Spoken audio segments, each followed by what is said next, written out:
Hi friends, welcome back to my channel. तो डब्बा madam का दूसरा व्लॉग आ गया है जिसमें वो बहुत ही एक्साइटेड हैं और पता नहीं क्या क्या किया है। आइए तो चलिए देखते हैं व्लॉग में क्या क्या देखने के लिए मिलेगा। ब्लॉग के शुरू में ही दिखाती हैं कि रूम चेंज कर लिया क्योंकि हमने स्टे बढ़ा दिया है अपना। तो ये तो पहले से सेट होता है ना, अगर आपका मन होता है तो आप उसको पहले इन्फॉर्म करना पड़ेगा।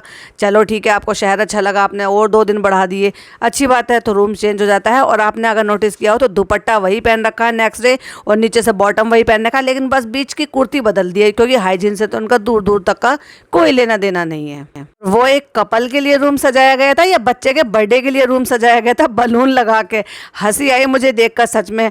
अगर ऐसे रूम सजाया होता है तो कुछ कैंडल लाइट्स होती हैं, कुछ फ्लावर्स होते हैं, कुछ फ्रेग्रेंस अच्छा सा होता है, कुछ जो है डिम लाइट की गई होती है, डेकोरेशन अच्छी से दिखाई गई। ऐसा लग रहा था जैसे बच्चे के बर्थडे के लिए बलून वलून लगा के एक डेकोरेशन कर दी गई है ताकि अब बच्चा हैप्पी बर्थडे कर लेगा अपना। अब भाई जितना बड़ा होटल था वो, उससे ये तो नहीं लगता कि ये होटल वालों का दिमाग था, ये तो ऐसे ही लग रहा था कि किसी ऐसे का ही दिमाग है। तो मे भी हो सकता है ये फनी भाई का दिमाग हो अपनी जो है डब्बा मैडम को खुश करने के लिए। बाकी जो डेकोरेशन थी, जो टाल और इस चीज़ से वो डेकोरेट करते हैं, वो डेफिनेटली होटल वालों ने ही किया होगा। बस जो बलून का आइडिया था, क्योंकि वो सरप्राइज़ करवा के दिखवा भी रहे थे और वो डब्बा मैडम उस चीज़ से खुश भी हो गई थी। अगर इसी तरह का डेकोरेशन करना था तो डेकोरेशन तो उनका भी हुआ था जब हमारी मैडम और हमारे जनाब जब वहाँ पे गए थे अपने बेबी मून के लिए, और उनके लिए तो इतनी बढ़िया तरीके से सजाया था। एक तरीके से वो ऐसा लग रहा था जैसे वो हनीमून कपल हैं। और फिर एज यूजुअल जैसे एक दूसरे को हमेशा ही ये कुछ ना कुछ बातों पे टीज करते रहते हैं, ताने मारते रहते हैं, तो वो ताना मारने का मौका भी आ गया। उन्होंने उनको भुक्कड़ कह दिया और उन्होंने उनको भुक्कड़ कह दिया कि ये भुक्कड़ के लिए प्लेट भी सजा कर रखी गई है जिसमें सो कॉल्ड वो फ्रूट्स थे। अब वो देखने में तो ऐसे लग रहे थे शायद वो डेकोरेशन वाले फ्रूट्स थे, मे भी हो सकता है असली हों। और फिर फाइनली वो मोमेंट आता है जिस मोमेंट का हम इंतज़ार कर रहे थे कि ये वहाँ जाएं और कोई अच्छी चीज़ें और वहाँ की हिस्टोरिकल चीज़ें हमें दिखाएं। और ये जाते हैं रेडी होकर चाव मोहल्ला के लिए। नहीं तो अब तक तो बस खाना पीना बिरयानी चाय बस यही देखने के लिए मिल रहा था। और जैसे कि आप सबको भी पता है और हमें भी पता है कि कोई भी इस तरह की जो भी चीज़ें होती हैं, जगह होती है, उन सब की टाइमिंग होते हैं, क्योंकि बिना टाइम और टाइम आप नहीं जा सकते। तो टाइमिंग लेट करने की वजह से, यानी कि इनकी आदत है हर टाइम भागने की, जैसे कि ये पहले भी बताए थे कि स्टेशन पे हमेशा टाइम से ही जाती हैं या भागती भागती ही जाती हैं। और फनी उनको 1 घंटे पहले ले गए, तो वहाँ पर भी ये लेट हो गए। और जबकि उन्होंने ये कहा कि फटाफट देख लो क्योंकि अब टाइम बहुत कम है। तो वहाँ कुछ भी चीज़ें इन्होंने वो कुछ चीज़ें दिखाई जो कि अच्छी थी और जो हमें देखने के लिए मिली इनके व्लॉग में, कि उनके टाइप का फर्नीचर था या उनके उस ज़माने के जो जिस टाइप के वो कपड़े पहनते थे। और वहाँ पर इनको इनकी भूली बिछड़ी मिल गई एक फ्रेंड जो कि भोपाल के कॉलेज से फ्रेंड थी। वहाँ हमें देखने के लिए मिलते हैं उनके पुराने ज़माने के नोट, कॉइन, पुराने ज़माने के उनके कपड़े, उनका सिंहासन, उनकी कुछ फ़ोटोग्राफ्स भी है वहाँ पर जो इनके व्लॉग के थ्रू हमें देखने के लिए मिली, जो कि अच्छी थी। जो कि हम पहले भी बोल रहे थे कुछ ऐसी चीज़ें दिखाओ जो कि कभी हैदराबाद नहीं गए और वो वहाँ की चीज़ें देखना चाहते हैं या फिर पसंद करते हैं। और जबकि कहती हुई नज़र भी आई थी मुझे पुरानी चीज़ें देखने का बहुत शौक़ है, तो थोड़ी सी उनकी स्टोरी का भी पता करके बता दी होती। और देखते देखते फिर जो ना एक बिल्डिंग फटाफट भागते भागते सारी बिल्डिंग देख लेते हैं और फिर जाते हैं दूसरी बिल्डिंग में और बताती हैं कि वहाँ पर भी बहुत सारी चीज़ें हैं देखने के लिए। जैसे कि हमें विंटेज कार दिखाई, बाइक दिखाई, साइकिल भी थी जो उनके बच्चों ने कभी यूज़ की होंगी। तो वो देखकर बड़ा अच्छा लग रहा था। जो कि फनी भाई कहते हुए नज़र भी आ रहे थे कि वो अब हमारे बीच में नहीं है, लेकिन वो सारी चीज़ें हैं जो उन्होंने यूज़ की हुई हैं। तो ऐसा लग रहा है कि जैसे हम उनके ज़माने में आ गए हैं। वहाँ कोई ऐसा प्लेस था जहाँ पर झाँक झाँक के लोग देख रहे थे, क्योंकि वहाँ पर उनका पुराना फर्नीचर और इस तरह की डेकोरेशन सारी चीज़ हुई रही थी। तो वहाँ पर हमारी मैडम कहती हैं सब झाँक झाँक के देख रहे थे, तो हमने आपको भी झकवा दिया फ़ोन से। और जैसे कि हमने दूसरों से सुना था और जाना भी था कि वहाँ पर बहुत बड़ा कलाम पाक रखा हुआ है जो बहुत ही मोटे मोटे से हुर्फों में लिखा हुआ है।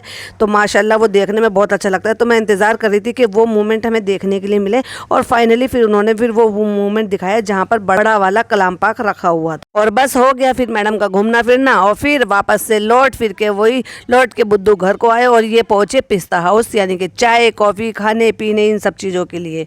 और उसके बाद मलाई बन, मस्का बन, चाय सब खा के लोकल मार्केट घूमते हुए फिर जाते हैं हुसैन सागर लेक। और लेक जाना भी जरूरी है क्योंकि वो तो होटल में देखकर ही कहा था ना, ओ यहाँ पे लेक भी है। और वहाँ लेक पर तो वोटिंग होती है ना, तो फिर वहाँ पे वोटिंग सब करा के वोटिंग करके थक गए फ्रेंड्स, तो फिर से खाना पड़ेगा। भूख लगाई तो वहाँ से शादाब में आ जाते हैं और वहाँ से फिर खाते हैं वापस से खाना। और उसके बाद कहते हैं कि हम जाएंगे शादी के घर। मैं वही सोच रही थी कि जब अपना कज़न वहाँ पर रहता है और इन्होंने स्टे बढ़ाया था इसलिए इनको रूम चेंज करना पड़ा था। तो जब काम इनका सारा हो गया था, एक दिन इन्होंने रखा था पेंडिंग अपने घूमने के लिए, तो वो घूमना तो साथ में हो सकता था, वैसे भी वो जो लड़का था साथ में, जो कज़न था, वो पूरा टाइम साथ में ही घूम रहा था, फिर वो चाहे जहाँ पर भी, और बाय द वे उसी ने ही सारे में घुमाया भी था, तो उनके साथ स्टे किया जा सकता था।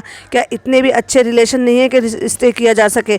मे भी शायद हो सकता है इतने अच्छे रिश्ते ना हो। वहाँ गए भी थे लेकिन वहाँ सिर्फ एक क्या देखने के लिए मिला, बालकोनी, और घर का कोई एक सिंगल सीन नहीं था देखने के लिए कि घर कैसा है, कहाँ है, बस बता दिया कहाँ रहता है। और उसके बाद लौट के आ जाते हैं होटल। अब क्योंकि होटल से निकलने की तैयारी हो रही है तो सारा जो भी सामान कबाड़ा सब फैला के रखती हैं, उसको समेटने की बारी। और समेटने का काम किसका है? हमारे फनी भाई का, इसलिए तो उनको रखा हुआ है। तो वो सारा सामान जब बांध रहे होते हैं तो कहती है मीटअप के टाइम, फ्रेंड्स इतना सारा बिस्किट सब मिल गए, अब हमें ख़रीदने की ज़रूरत नहीं है। ख़रीदने की ज़रूरत तो तुम्हें इसलिए नहीं है ना क्योंकि जब दुनिया भर का सामान बटोरने के लिए ही तो ये मीटअप रखा जाता है।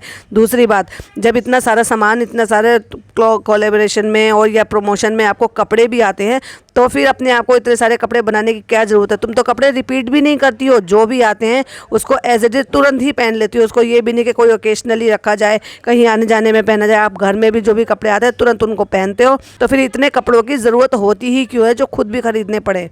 इन लोगों को किसी की भी हिसाब किताब का कुछ नहीं पता है। ये कहते हैं ना हमारे इस्लाम में कि हर चीज़ का हिसाब देना होता है। क्या खाया, कितना खाया, कैसे खाया, कहाँ से आया, कितना पहना, क्या किया। इनको ना पहनने की कोई लिमिटेशन है, ना इनको खाने पीने की कोई लिमिटेशन है, और हर चीज़ के हिसाब की भी कोई लिमिटेशन नहीं है। ऐसे ऐसे लोगों को इन्फ्लुएंस करती हैं ये, जिन लोगों को इतना कपड़ा 4-6 जोड़ी में पूरा साल निकाल देते हैं। कोई ओकेशन, शादी ब्याह कोई आया या फिर कोई ईद त्यौहार आए तो ही उनको नए कपड़े बनाने की नसीब होती है, और इनको डेली बेसिस पे इनको कपड़े मिलते हैं।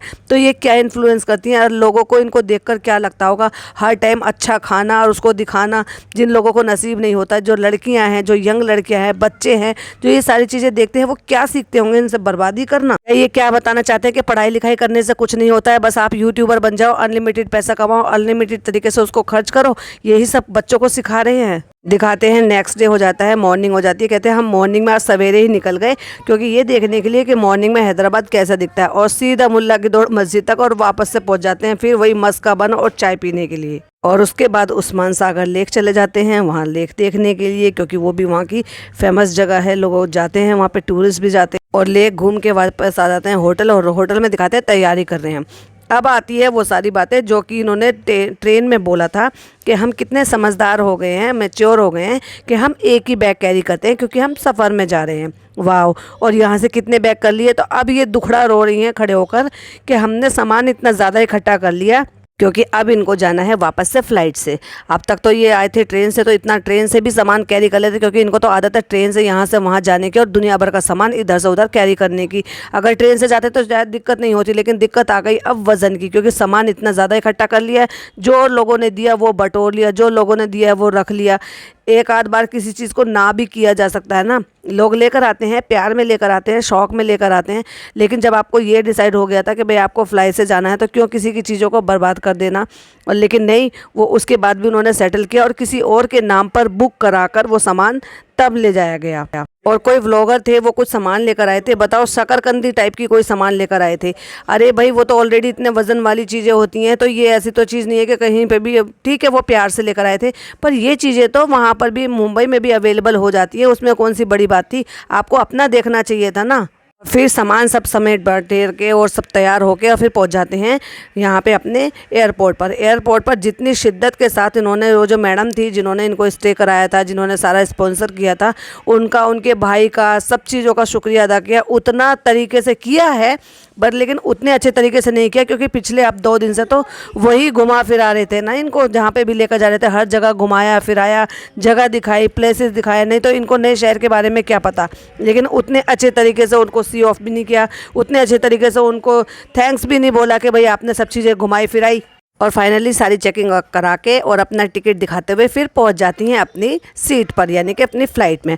और वहाँ जो नाटक करती हैं वो साफ दिखाई दे रहा था वो नाटक नौटंकी ही था, क्योंकि असली होता तो जो बराबर में बैठे हुए उनके शौहर थे वो इतने बेबाक तरीके से ना हंस रहे होते जैसे कि वो हंस रहे थे, वो साफ दिखाई दे रहा था। इससे पहले भी तो फ़्लाइट में बैठे हो, आए भी हो और गए भी हो। और वहीं फनी भाई चुटकी लेते हुए कहते हैं गाल गर्म हो रहे हैं इसके, देखो तो सही इसका मुंह कैसा हो रहा है। मेरे हिसाब से तो मुंह सूजा हुआ हो रहा था, क्योंकि बहुत ज़्यादा फूला हुआ चेहरा दिखाई दे रहा था उस टाइम पर। उस तरह से मोटी मोटी सी आंखें बाहर निकाल रही थी, डरने का नाटक कर रही थी साफ साफ। इससे पहले भी 2014 में भी ये फ्लाई कर चुकी हैं, जो आज भी इनके इंस्टाग्राम पर वो पोस्ट अवेलेबल है कि भाभी ने कराई हमारी फर्स्ट फ्लाइट। उसके बाद ये उम्र गई हैं, आई हैं, तो ऐसी बात तो नहीं है। तो इतनी थोड़ी तो हेजिटेशन निकल ही गई होगी, ठीक है मैं मानती हूँ थोड़ा सा निकलता है, लेकिन इतनी ओवर एक्टिंग कोई नहीं करता। तो भाई ये था इनका एक व्लॉग जो हमने रिएक्शन देना था। वीडियो पसंद आए तो लाइक शेयर कीजिएगा, चैनल पर पहली बार आए तो सब्सक्राइब कीजिएगा। मिलती हूँ एक और अच्छी सी वीडियो के साथ। टिल देन बाय बाय, अल्लाह हाफिज़, टेक केयर।